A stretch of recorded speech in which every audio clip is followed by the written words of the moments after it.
هەر هەنگاوێکی حکوومەتی هەرێم بەر لە دەستپێکردنەوەی گفتوگۆ و دیالۆگ لەگەڵ حکوومەتی ناوەندە خاڵی وەرچەرخانەکەی باڕاستەی سەرکەوتنی لە ناو لایەنە سیاسەکانی باشووری کوردستانەوە سەرچاوە ئەگرێت کە دروستکردنی کۆدەنگی نیشتیمانی و ڕێخستنەوەی نێوماڵی کووردە.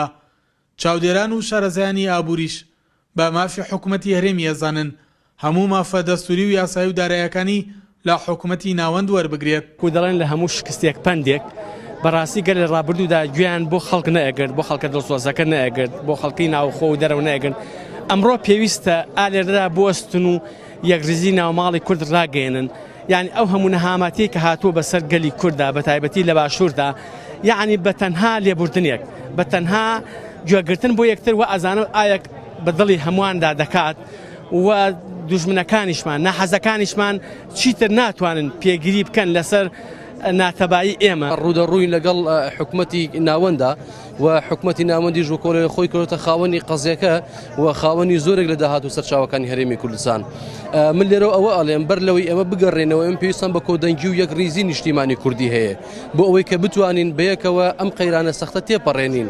دوجار حکوومەتی هەرێمی کوردستان حکوومەتی هەموو کوردی باشوورە و هەموو هیوایەت و خەون و ئامانجەکان بەسراو بە حکوومەتی هەرێمی کوردستانەوە و ئێمە حکوومەتی هەرێمی کوردستان لە ئێمە بۆ لە پێشترە تاوەکو حکوومەتی ناوەندی. بەڵام ئەگەر حکوومەتی ناوەندی بۆ خۆی بکاتە سوورەی بەرلەشکر و بڵێ من با بڵێن ئەوەتان ئەدەمێەوە داهاتەکەتان ئەدەمێ بۆ ئەوەی ژیانی ئاسای خۆتان پێ بەڕێکەن، پێویستەکە لە جێی متمانەی خۆیان بێ و لەسەر قسەی خۆی بەردەوام بێ بۆ ئەوەی بتوانین مافەڕەوەکانی خۆمان بەدەست بێن یەک سەرکرداتی سیاسی کوردی بەرقەرار بکەین بۆ ئەوەی بە دنیای بسلمێنین کە ئێمە ژەکوونەتەوەکانی دنیا خاک و ئاڵا و نیشتیمانمان هەیە. بەڵام ئەگەر بێت و ئەم یەک ریزی و یەک تەبایی و یەک بوونە نەبێت ئەوە بە هیچمان پێ ناکرێت بەرامبەر بە حکوومەتی عێراقی ئەمڕۆی کە بەو شێوازە ڕەفتار لەگەڵ دەسەڵاتی سیاسی کوردیەکە. چاودێران پیان وایە حکوومەتی ناوەند ئەرکێتی کە تەواوی مافە دەستوری و یاسایەکانی حکوومەتی هەرێم جێبەجێ بکات. کارنەکردنیشی بە دەستور خاڵی لاوازی ناوەندە بەرامبەر ناوەندە ناوخۆی و جیهانیەکان. بەڵام کۆدەنگی لایەنە سیاسەکانی باشووری کوردستان بەهێزترین فشارە لە بەرامبەر حکوومەتی ناوەندە بۆ کارکردنی بە دەستور.